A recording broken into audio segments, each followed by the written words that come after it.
talking about people's lives, people's families, and everybody's safety. Community leaders say there has to be value in that. And right now, it's not just police who are stretched thin. Chilling chaos playing out on this cell phone video as bullets start flying and terrified people dug for cover at a bar near T-Mobile Park. It was just after midnight Saturday. Police say a 14-year-old girl was shot in the leg and another man grazed in the head. 80 rounds were fired in the gun battle. I'm sad and frustrated, and what are we doing? What are we gonna do? Officers seized 12 guns from private security guards working at the bar to see if any of them were used in the shooting. SPD's African American Community Advisory Chair says enough is enough. People know that there aren't enough police, so they're gonna shoot everywhere or break the law, because who's gonna hold them accountable? This weekend started off violent after a man and woman in their 20s were shot in an alley on South Orchid Street. Then early Saturday morning, police say a man was found at Cal Anderson Park lying on the sidewalk with gunshot wounds. He died. SPD stats show so far 28 people have been murdered in Seattle. 42 were killed last year. These are our young children, men and women, dying. Does anybody care? The summer of violence is happening at a time when one of the busiest hospitals is strained. Right now, our resilience is probably at an all-time low, if we're honest. This week, Harborview Medical Center says it's being forced to turn patients away if they don't need urgent care. We are coming at this at a time when we are seeing more and more stress on the healthcare system, more and more disasters, whether it be natural disasters or people-generated disasters. With SPD still trying to fill up the short-staffed ranks, activists are calling on the community to step up through programs and prevention to curb the troubling trend. As far as SPD, the only thing I could say is more police, but we don't have that, and we're not going to have that for a long time. So maybe it is up to the community to put their foot down and say, we're not going to allow this anymore. Yeah, that's right. It happened in the park that's right over there, right behind my shoulder. Police say one of the victims is now out of the hospital, but they are still looking for suspects. Scene video from overnight in Renton at Ron Regis Park shows the law enforcement and medical responders after authorities say 4 teenagers were shot during a large party with 50 to 60 people attending. There was a invite sent out from somebody via social media, and the person that sent out that invite was saying, hey, we're all getting together to say goodbye to our our friends who are leaving for college. Today, Renton police spokesperson telling us this all happened around 11:30 last night, saying those at the party were high school graduate-aged people in their late teens. Sounds like a dispute between a group precipitated the shooting. What that dispute was about, I'm not sure. We do know that there were over 100 casings located by officers, and due to the caliber, there's at least 2 guns that were in play. But as the investigation continues, because we collected an awful lot of evidence. The ages of the 4 victims range from 17 and 19 years old. Police say at least 1 is out of the hospital. The remaining have serious to critical injuries, but authorities say they are non-life-threatening. Yeah, look at a way to overcome that objective and whatever that situation might have been, and you can just say, hey man, I know that we have a difference of agreements right now, but we can sit down and figure it out. That's really unfortunate, honestly, and my heart goes out to the families of whoever did get shot. Preston, that's the frustration from some of the everyday people we talk to. They feel like some of these decisions are now impacting all our safety.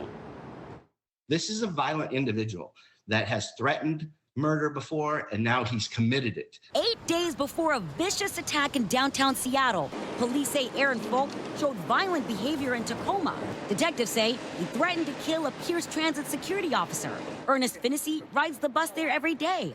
We just got to work harder at hopefully being able to stop some of the things that we know a person could possibly do. Pierce County court records show Folk had been threatening passengers on the bus and punching a window. When the security officer told him to leave, Folk asked him if he wanted to die and threatened to kill him multiple times. Detectives say he even lunged at the officer. The officer had to deploy his taser. Folk was arrested for felony harassment. He also has an out-of-state assault history. Pierce County prosecutors wanted him held on a $10,000 bail. But a judge released Folk on his own recognizance, ordering him to report to court in person and not commit any crimes. Just captured by the fact that this person is innocent until proven guilty, even when we know that they're guilty. I mean, it's just really frustrating. Except 8 days later, police say Folk bludgeoned Rodney Peterman with a metal pole at 3rd and Pike in downtown Seattle, a notorious area for drugs and violence.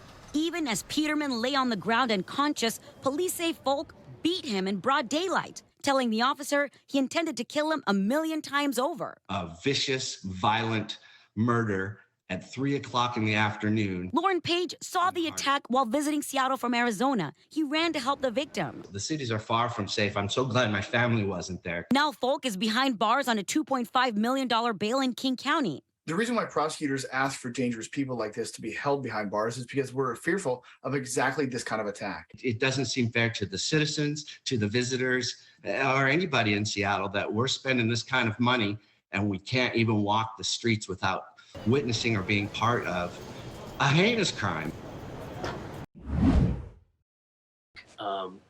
The method it was just a bold scam that they used to commit these auto thefts. And New at 11, car dealerships across the state are being targeted. Police just arrested 2 people who were behind a bold scam that tricked workers from eastern to western Washington. One car dealership owner tells KOMO the way they got away with the cars is something he's never seen.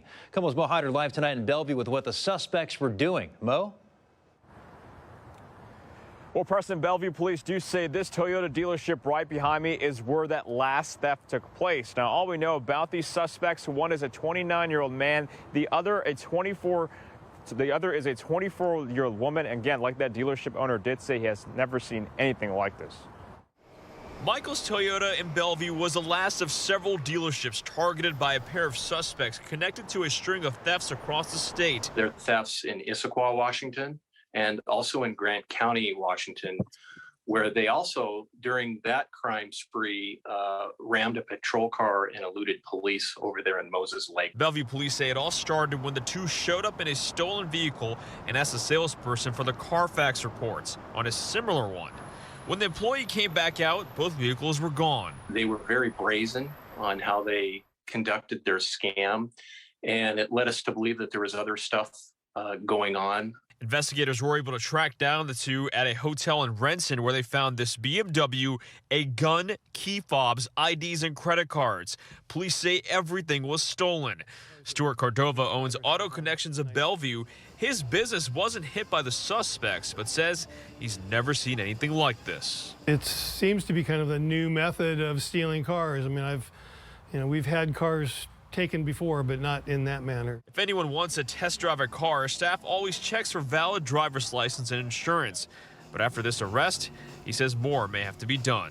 You hear more about this, then obviously I'm going to be more alert and make sure that we're doing all we can to protect our investments.